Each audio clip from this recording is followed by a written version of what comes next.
c'est encore moi Lisa. Je vais vous parler de quelque chose aujourd'hui. Quelque chose qui m'a fait vraiment de la peine. Ça m'a fait de la peine vraiment.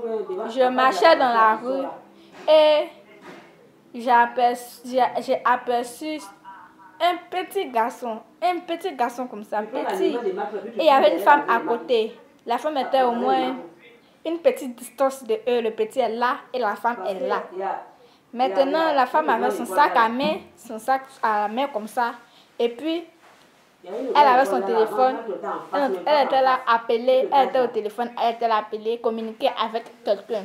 Maintenant, le petit était à côté. Et moi, je me suis arrêtée un peu plus devant pour attendre le taxi. Mais en face d'eux, j'étais en face d'eux et un peu plus devant pour prendre mon taxi. Donc, moi, j'étais un peu plus en face. Maintenant, j'avais mon téléphone aussi en main, en train d'envoyer un message à quelqu'un. Maintenant que j'ai rangé mon téléphone, j'ai aperçu le petit en train de mettre sa main dans le sac de la femme.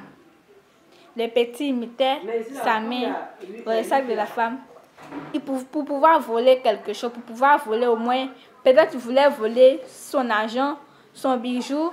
Je ne sais pas ce qu'il voulait voler, en tout cas il voulait voler quelque chose. Maintenant, quand la femme a tourné sa tête pour voir, elle sentait quelque chose qui bougeait. Donc quand la femme a tourné sa tête pour voir, elle a vu le petit qui était là volé. Maintenant, elle voulait appeler la police. Maintenant, le petit a pleuré. Tout le monde était venu regarder le petit. Là, il pleurait, il demandait pardon à la femme. Il demandait pardon à la femme pour que la femme le laisse. Parce qu'il avait besoin d'argent pour s'occuper de sa petite sœur qui est malade. Donc, il nous a fait venir dans son coin où il dort. Et on a vu qu'il ne dormait pas dans une maison, mais il dormait dans un petit couloir. Lui, il dormait dans un petit couloir avec un petit carton. Et puis, sa petite sœur était gravement malade. Elle grelottait même. Elle était couchée. Maintenant, il dit qu'il cherchait de l'argent pour payer la nourriture pour elle, au moins pour la réconforter. Ça m'a fait couler les larmes. Rien que d'en parler, j'ai toujours les larmes aux yeux. J'ai les larmes aux yeux. Donc, nous tous, on était 10, on a cotisé au moins ce qu'on a fait sur nous. Et c'est arrivé à 20 000. On a envoyé la petite à l'hôpital. On l'a soignée, elle avait le palu. Le palu, ça a failli la tuer même, le palu. Donc, on a payé des injections, on a fait les analyses, tout et tout. On a payé la nourriture pour eux.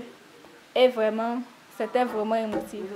N'hésitez pas à vous abonner pour d'autres histoires comme ça et pour ne pas rater ce qui se passe sur YouTube. Bye bye!